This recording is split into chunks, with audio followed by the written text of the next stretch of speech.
Greetings, everybody, and welcome to Berry's Garden. Today I'm going to interview Dr. Shelley Ostroff, who her task in life is diverse planetary healing initiatives. Shelley and I are connected to each other through the Global White Lions of the Timbavati, and she and I have both spent quite a bit of time there with the lions, just really getting to know the amazing messages through nature and seeping ourselves in that incredible experience of deep immersion in nature. So, Shelley, welcome, and thank you so much for joining me today. Thank you, Barry. Great to be here. Shelley, the reason we're going to be chatting today is because, first of all, it's the equinox coming up, and with that comes the World Water Community's Equinox Ceremony on the 22nd of September. Would you like to tell us something about that? So on the equinox, there's going to be a global ceremony inviting all people around the world to gather in circles between 11 and 11:22 a.m. local time. So there'll be a wave of circles around the globe. And the focus is on healing the relationship between the feminine and the masculine, fire and water. And the invitation is to create circles, the women, girls, or anyone who chooses to represent the feminine, to be in the inner circle holding a bowl of water. And around that circle, men, boys, or anyone who chooses to represent the masculine holding a flame. And the intention is for those 22 minutes of silence around that very powerful activation moment, 11:11, so from 11 to 11:22, to hold deep silence and prayer where we put water and life and the feminine at the center and restore sacred relationship with all of life in this way. And the intention is that this embodied ceremony where we let go of words, where we let go of ideas and really hold this sacred geometry, the sacred embodied commitment to life in this circle formation, with the intention and the vision and the prayer during those 22 minutes for the healing of the planetary waters in particular. Because when we heal the water, everything else heals. And I'll speak a little bit more about that, but that's the intention for the equinox ceremony. It builds on a series of ceremonies and initiatives around the World Water Law, which is an initiative for healing our planetary waters. And it works with the equinox because this is really the day of sacred balance of night and day, and the sun, the sun and the moon. And so it takes this energy into deep intention around that, restoring that balance that has been so out of balance for so much time. And it feels like there's an extraordinary portal opening up around this time. And so many groups and ceremonies around the world have been building up to this time, where we're feeling the intensification of the challenges, but also that intensification of this extraordinary healing movement that is happening organically around the world and uniting around the world for planetary healing. So this is an offering to that movement to join forces and unify around sacredness of water, which is our medicine, our source, our sustenance, and the primary unifier of this time. So we invite all to join and to around the 22 minutes of silence, all the circles around the world are invited to envelop those 22 minutes in ceremony of their own choice. So to hold it, some people will be holding drumming circles before and after, and others will be holding meditation space, others may be doing chanting, movement, whatever it is, with whatever focus. But those 22 minutes where we create an open space for that new to manifest, really a birthing space of that new, healed, thriving world for all of life, which we bring through in our imagination and in our intention and in our consciousness and commitment. Shelley, that's incredibly powerful because, opening up space to allow whatever wants to emerge is is an incredible new awareness that's been coming through for me a lot lately, but also an awareness of a realignment that is taking place, not only on an individual level, but on a planetary level, and I guess on a cosmic level too. And I just see this wave of silence as literally embracing the entire planet and creating space for that realignment to settle firmly into place in a very conscious way. Yes, yes, absolutely. And just bringing our fullness, our heartfulness to it in that silence, and knowing that there's something bigger than us, that when we bring our hearts and our embodied fullness to it, we create the space for it to emerge in its integrity. That's actually profound. And Shelley, it reminds me also that you're, of course, no stranger to creating these spaces for global alignment, because you, of course, created the 7 days of rest some years ago, which has taken off and has become a really powerful way to start the year for many of us. So this is an extension, isn't it? An extension of that wonderful unifying presence that you bring. It's in many ways it is, because that original vision for the 7 days of rest, I think, came from a similar place of recognizing the need for spaciousness and silence and rest, where we recalibrate with the original harmonious vibrations of the planet. And, you know, we release the noise, we release the knowing, we release. And the 7 days of rest have actually become this annual event of starting the year each year with a different theme. This year it was 7 days of rest and radical healing, which also put water at the center.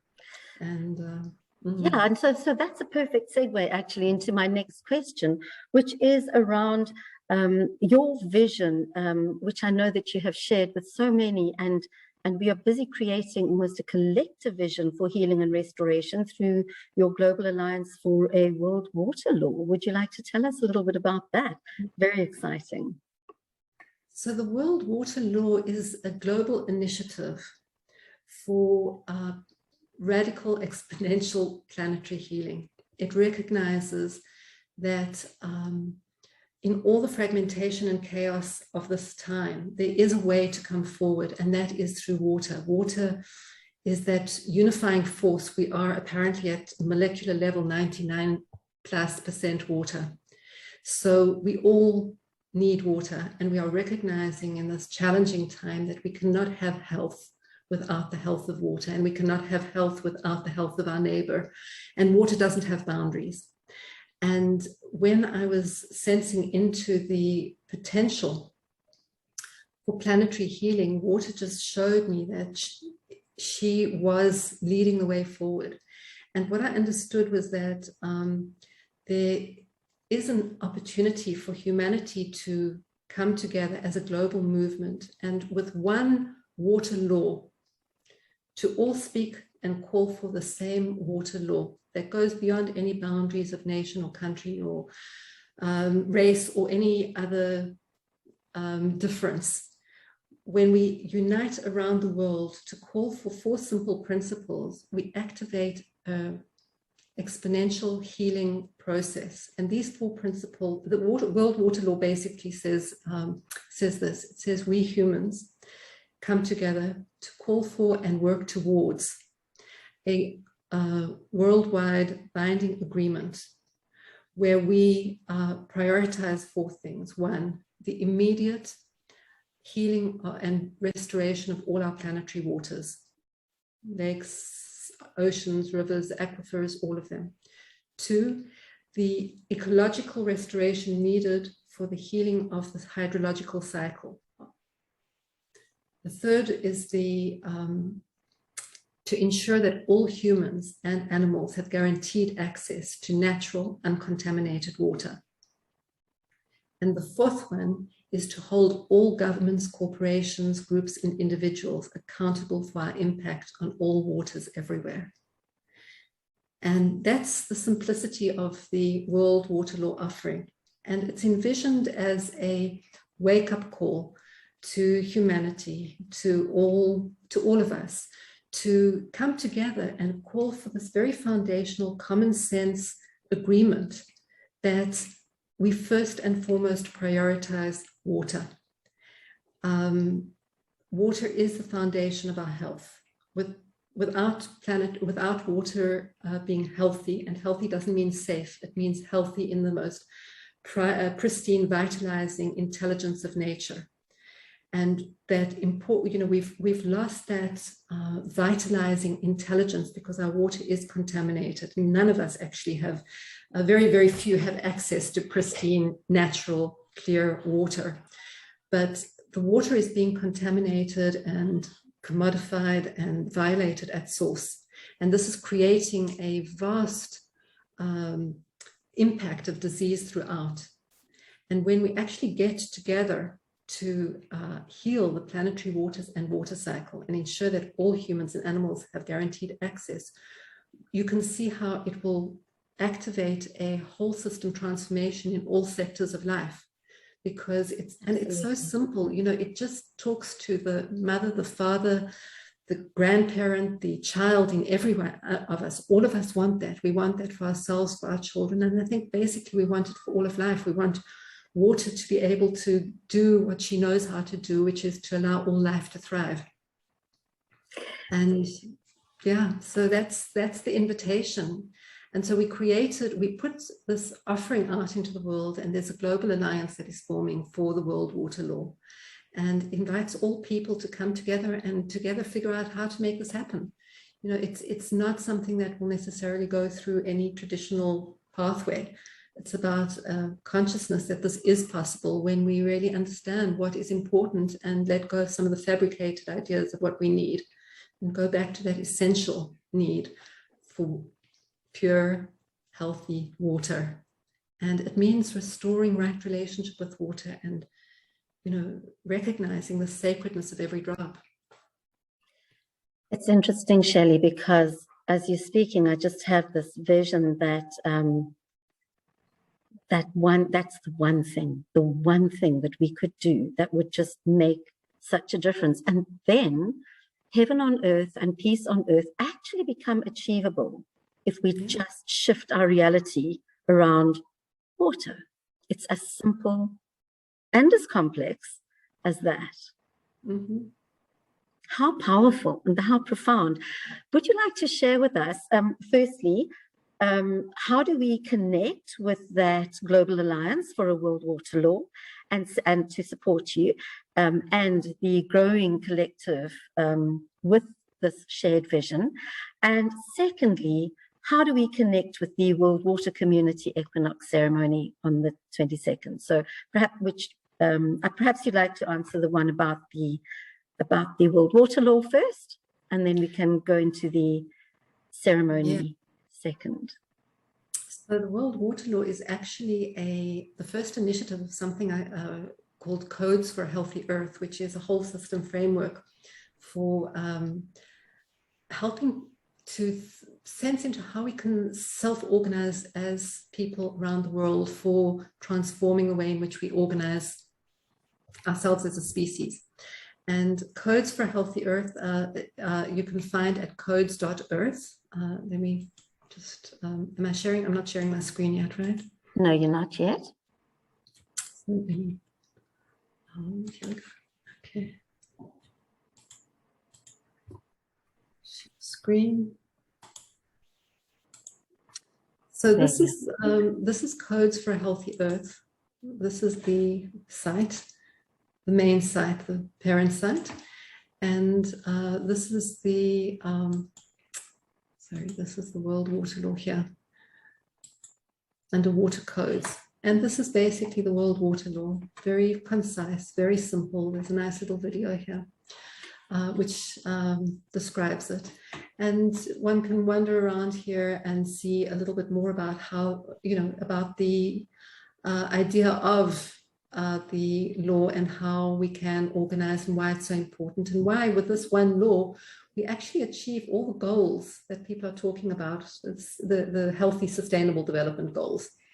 So Shelley, about that, first of all, I see that it is World Water Year this year, 2021. But secondly, is this something that we should be writing to our members of parliament about and our ministers of the environment? And should we be really informing our governments that this is what we as people actually want to achieve? I think that's essential. You know, it's one of the many strategies to make this happen. There's so many different ways to make this happen. And one of the essential ones is to bring this into the local and national and global political sphere. Now, it's a challenging one, but absolutely you start by working with those who understand it and who can be the voices for it. And then you organize at local levels for watershed management. You bring it into it. There's so many people working in different realms on this, from those who are doing major cleanups of the waterways and those who are finding the technological solutions and those that are holding sacred ceremony for the World Water Law and those who are educating about it and those who are working on ecological restoration and water management. So there's a vast community of individuals who are doing this anywhere around the world. And the idea is to bring us all together, to allow us to see each other, find each other, and be able to understand how we all take responsibility for this. We all reclaim our authority for looking after the life that we have and the life that we give and the life that is given, you know, to all those who share our planet. Absolutely. And it's so interconnected with everything. I'm just thinking about the fact that we have such a big issue in South Africa at the moment about nuclear build. And of course, nuclear is not kind to water. It really, really isn't. A nuclear reaction actually breaks down the very chemical makeup of water. So to destroy water it just gives us the answer. A lot of our current industry, which is unnecessary, is destructive to water. And when we actually put water as key discerning principle of, is this industry, is this technology, is this whatever it is, healthy for water or not healthy, and that becomes the key discerning principle, it means we activate a transformation of the industry that we have. And we let go of the idea that we actually need these industries. We return to the core needs rather than the fabricated needs that we're conditioned to believe that we need in. So it really activates a transformation of energy, of industry and energy. It's profound and such a beautiful line of thought, and so in alignment with our creative source. I'm just totally blown away and so happy that you're able to share this with us. Thank you so much. So let's actually just quickly chat about, how do people connect with the Equinox ceremony? Is it through that same link? Right, I didn't say about the let me just share here. No, because I distracted you completely. So one can learn about it here, but what's actually a beautiful thing has happened, and there is a World Water Community global platform that is doing the great work to heal our waters. And this is a beautiful community that has been initiated this year, and it's really beginning to take shape. And they've got a wonderful, diverse range of resources that are available for anyone who wants to create groups here around water. And they've been wonderful about partnering with the World Water Law and the Equinox Ceremony. So this is the place to go to for worldwatercommunity.com. You can see there's over here, there's the World Water Law. You can find it here. And this is the Global Alliance for the World Water Law, where you can join, become a member, join as a group. And these are many of the partners that are already involved. And also there are groups that are created that people can join and create groups around different ways of engaging with the World Water Law. So this is a place where we can really organize together for it. And then over here, events, we've got, let me go back here. Takes a moment. So if you go here to the opening page and then you go to learn more, you'll see the Equinox Ceremony here. And this is a description of the ceremony. worldwatercommunity.com/equinox, and you can put your circle up on the map, which would be wonderful. This is how to participate, and this is a vision that I shared during World Unity Week about the Equinox vision. And this is the little video for the World Water Law. So one of the ideas is that when people sign up for the ceremony, they also become part of this global world water community. And from there, we begin to also continue to organize. This isn't a ceremony that stands in, it's a ceremony that holds within it the activation of a very practical process that brings our creativity, our global creativity and resources, and directs it and channels it into life, as this really foundational way of unifying around the source of life. And for me, the common sense of doing it at this time, of reminding ourselves, how nature organizes, and realigning human law with the original laws of nature, because water, it's the original law of water. Water doesn't separate and give some water and others not. Water just gives life to all without privilege or prejudice, in the most nuanced and way, working with the entire climate to make sure that everyone has, all beings have exactly what they need. And so we've interfered with that law, that original law. So it's going back to that original law of nature, that original law of water, and realigning with it. And then everything needs to coordinate around that. And it's a self-organizing principle. There's no one in charge. The world water law doesn't belong to anybody. It's all of ours. It's up to all of us to, to activate. And so it can happen globally, simultaneously, everywhere, by all of those who are the water protectors, all of those who care about life. Indeed, and all of those who care about life is really the key, isn't it? So, Dr. Shelley Ostroff, I'm so grateful to you for your time. Thank you so much for sharing this information. Let's see how we can unite and participate in that World Water Community Equinox Ceremony and support the Global Alliance for a World Water Law. Bless you in every endeavor, and thank you again so much. Thank you so much, Berry, and thank you for all the amazing work you do in service always.